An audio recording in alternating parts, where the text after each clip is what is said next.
ಅರಣ್ಯ ಇಲಾಖೆ ಸಿಬ್ಬಂದಿ ಮೇಲೆ ಕಾಡಾನೆ ದಾಳಿ ಮಾಡಿದ ಘಟನೆ ಬೇಲೂರು ಮೂಡಿಗೆರೆ ಗಡಿಯ ಹುನಗನಹಳ್ಳಿ ಬಳಿ ನಡೆದಿದೆ. ಕಾಡಾನೆ ಇರುವಿಕೆ ಬಗ್ಗೆ ಖಚಿತಪಡಿಸಿಕೊಳ್ಳಲು ತೆರಳಿದ್ದ ಇಟಿಎಫ್ ಸಿಬ್ಬಂದಿ ಮೇಲೆ ಕಾಡಾನೆ ದಾಳಿ ನಡೆಸಿದೆ.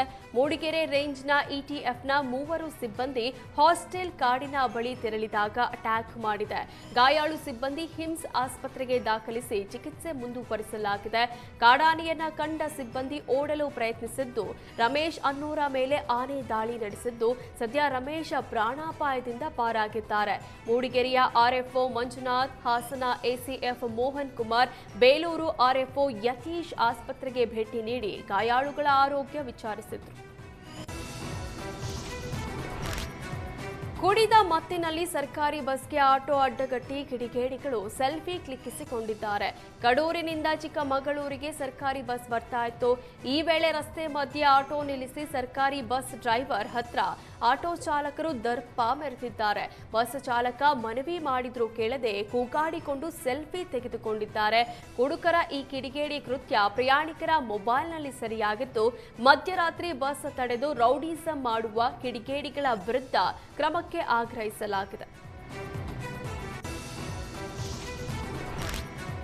ಕಾಫಿ ನಾಡಲ್ಲಿ ಎಟಿಎಂನಲ್ಲಿ ಹಣ ಬಿಡಿಸುವಾಗ ಹುಟ್ಟಿದ ಪ್ರೀತಿ ಇದೀಗ 2 ಮನೆಯವರ ಒಪ್ಪಿಗೆ ಪಡೆದು ಮದುವೆಯಾಗಿದ್ದಾರೆ.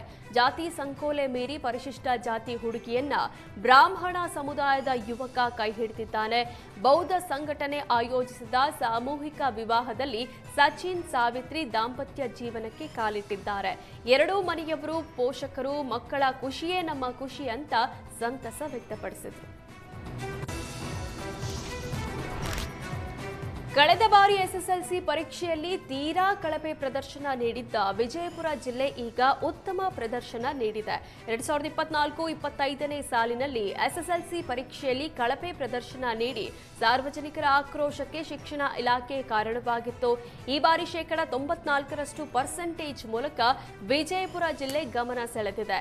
ಬಸವನ ಬಾಗೇವಾಡಿ, ಚಡಚನ, ದೇವರ ಹಿಪ್ಪರಗಿ ಭಾಗದಲ್ಲಿ ಬಿಇಒಗಳ ಮಕ್ಕಳ ಓದಿಗಾಗಿ ಡಂಗೂರ ಸಾರಿಸಿದ್ರು. ಗ್ರಾಮೀಣ ಪ್ರದೇಶದಲ್ಲಿ ಎಸ್ಎಸ್ಎಲ್ಸಿ ವಿದ್ಯಾರ್ಥಿಗಳಿರುವ ಮನೆಯಲ್ಲಿ ಸಂಜೆ ಮೊಬೈಲ್, ಟಿವಿ ಆಫ್ ಮಾಡೋದಕ್ಕೆ ಡಂಗೂರ ಸಾರಲಾಗಿತ್ತು. ನಸುಕಿನ ಜಾವ 5 ಗಂಟೆಗೆ ವಿದ್ಯಾರ್ಥಿಗಳಿಗೆ ಕರೆ ಮಾಡಿ ಓದಿನ ಬಗ್ಗೆ ಶಿಕ್ಷಕರು ವಿಚಾರಿಸ್ತಾ ಇದ್ರು. ಶಾಲೆಗೆ ಬಾರದ ವಿದ್ಯಾರ್ಥಿಗಳನ್ನ ಮನೆಗೆ ಕರೆತಂದು ವಿದ್ಯಾಭ್ಯಾಸ ಮಾಡಿಸಲಾಗ್ತಾ ಇತ್ತು.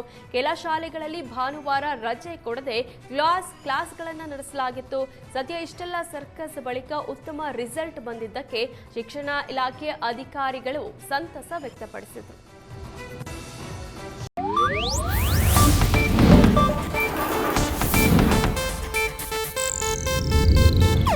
ಇದು ಏಷ್ಯಾನೆಟ್ ನ್ಯೂಸ್ ನೆಟ್ವರ್ಕ್ ಪ್ರಸ್ತುತಿ.